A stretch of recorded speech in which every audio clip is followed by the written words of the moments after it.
क्या हम ये जान सकते हैं कि आप यहाँ क्या कर रही हैं? मिर्ज़ा भैया,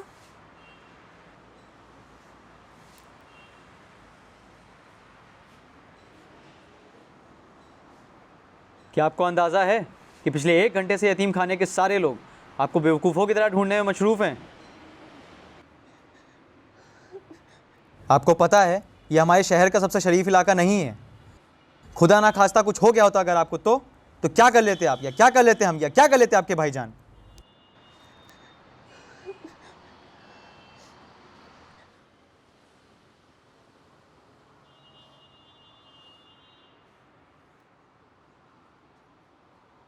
देखिए, हम आपको ये हिदायतें देने का कोई शौक़ नहीं रखते, मगर जब तक आप यहाँ हैं हमारी ज़िम्मेदारी है।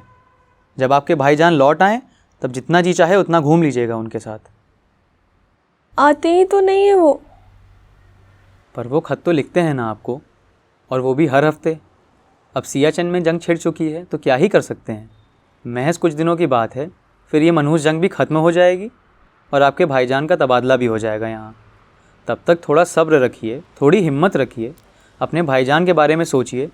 आपको वो इस हालत में देखेंगे तो क्या होगा उनका। बताइए, किस लिए आए थे आप यहाँ? आइसक्रीम। आइसक्रीम? आइसक्रीम खाने आए थे आप? तो गोपीनाथ को हुक्म कर दिया होता, वो लेके आता आपके लिए आइसक्रीम। मैंने कहा था उन्हें, पर उन्होंने मना कर दिया। वो कह रहे थे कि भाई का कोई अता पता नहीं है और तुम यहाँ पे मुफ्त की रोटियाँ तोड़ रही हो, और अब आइसक्रीम भी चाहिए तुम्हें। मिर्ज़ा भैया, मैं खुद कुछ करना चाहती थी, इसलिए अकेली आ गई, पर रास्ते में कुत्ता पीछे पड़ गया और मैं बहुत डर गई। मिर्ज़ा भैया, मैं किसी पे बोझ नहीं बनना चाहती। आप ऐसे ख्याल को अपने जहन में पनाह भी कैसे दे सकते हैं? सोच कैसे लिया आपने कि हम बोझ समझते हैं आपको? आज मुआफ़ कर रहे हैं, आइंदा नहीं करेंगे। और गोपीनाथ की क्लास लेते हैं आज हम। दिन ब दिन बड़ा नालायक होता जा रहा है ये। उसकी इन बेबुनियादी बातों को ज़्यादा तवज्जो ना दिया करें आप। आगे से वो ऐसा कुछ भी बोले, आप सीधा हमारे पास आ जाइएगा, आगे हम देख लेंगे, ठीक है? तो आज हम खिलाएंगे आपको आइसक्रीम, जितनी आप चाहें। चलिए।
गोपीनाथ, अपने नाम का मतलब जानते हो तुम?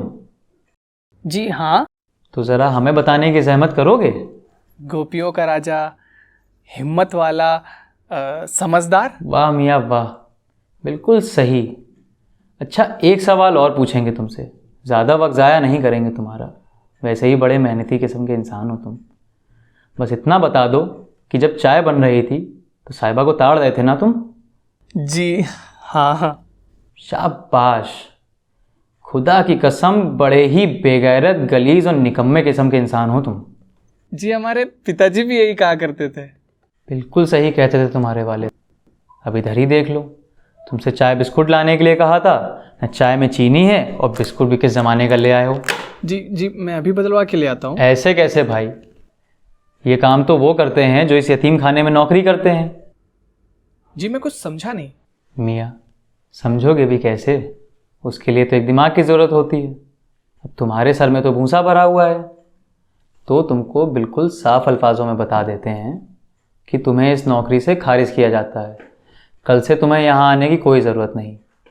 तुम्हें भी राहत मिलेगी और हमें भी इस रोज़मर्रा की किचकिच से आज़ादी। तुम भी खुश और हम भी खुश।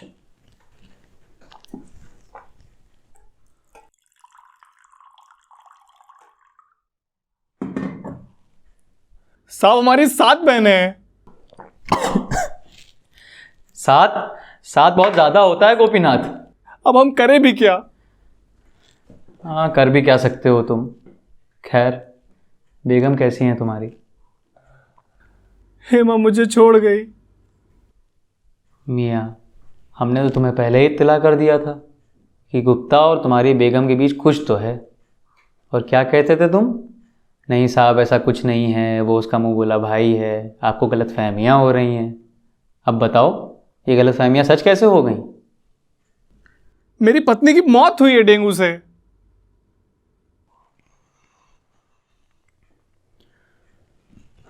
या अल्लाह, कितना दुख झेलना पड़ रहा होगा तुम्हारी अम्मी जान को। अम्मा भी छोड़ गई। खुदा उन्हें जन्नत बख्शे। मरी नहीं है वो, हमारी बुरी हालत देख के गुड्डू चाचा के साथ भाग गई।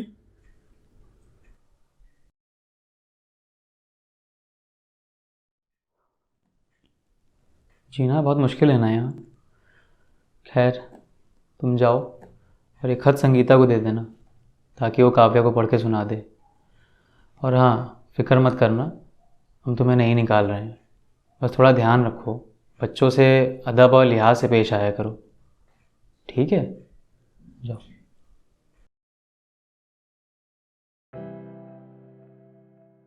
काव्या, इन दिनों सियाचिन हिमान में कुछ ज़्यादा ही ठंड पड़ रही है।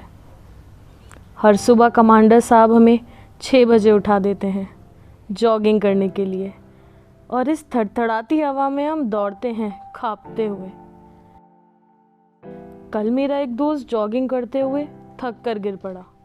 मैंने कमांडर साहब से दरखास्त की, वो उसे आराम करने दे, और फिर तो होना ही क्या था, मैं उसे अपने कंधे पर उठाकर भागा। बहुत ही अजीब लोग हैं यहाँ, इंसान की कदर ही नहीं करते, और शायद इसीलिए मुझे बहुत याद आती है तेरी। पर अब करूँ भी क्या, सब कुछ छोड़ के भी तो नहीं आ सकता। मैं तो बस इंतज़ार कर सकता हूँ।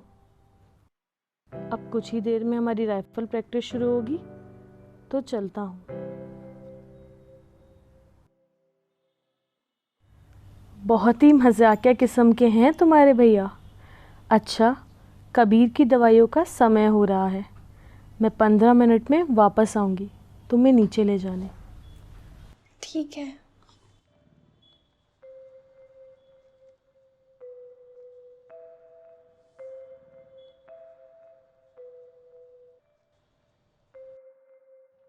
काव्या, पक्का ना? तुझे कोई दिक्कत तो नहीं होगी?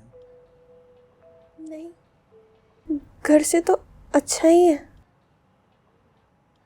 पापा बहुत परेशान करते हैं मुझे, कम से कम उनसे तो दूर हूँ मैं। अच्छा, आप कितने दिनों में वापस आओगे? 6 महीने, उससे ज़्यादा भी लग सकते हैं। भैया थोड़ा जल्दी आ जाना। मैं कोशिश करूँगा। और तू चिंता क्यों करती है? मैं हर हफ्ते तुझे चिट्ठी लिखा करूँगा ना। मैंने मिर्ज़ा से भी बात कर ली है, तो कोई ना कोई तुझे चिट्ठी पढ़कर सुना दिया करेगा। काव्या देख, ये सब मैं हमारे लिए ही तो कर रहा हूँ। बस इस दौर से गुजरना है, फिर खुशी ही खुशी। नहीं, थोड़ी आसानी। काव्या देख, हमेशा खुशी नहीं रह सकती। आज मैं फ़ौज में भर्ती हुआ, अच्छी बात है, पर तुझसे दूर भी जा रहा हूँ तो थोड़ा दुखी भी हूँ। और ऐसा नहीं है कि मैं खुश नहीं हूँ। काव्या देख, सच तो यही है कि ज़िंदगी बहुत जालिम है, पर थोड़ी रहम दिल भी है। ये थोड़ी अच्छी है तो थोड़ी बुरी भी। इसमें दर्द है तो इसमें चैन भी, और खुशी ही दर्द को पूरा करती है। आगे जाकर हम थोड़ा खुश रहेंगे, थोड़ा दुखी रहेंगे, बस इतनी सी बात है, ठीक है?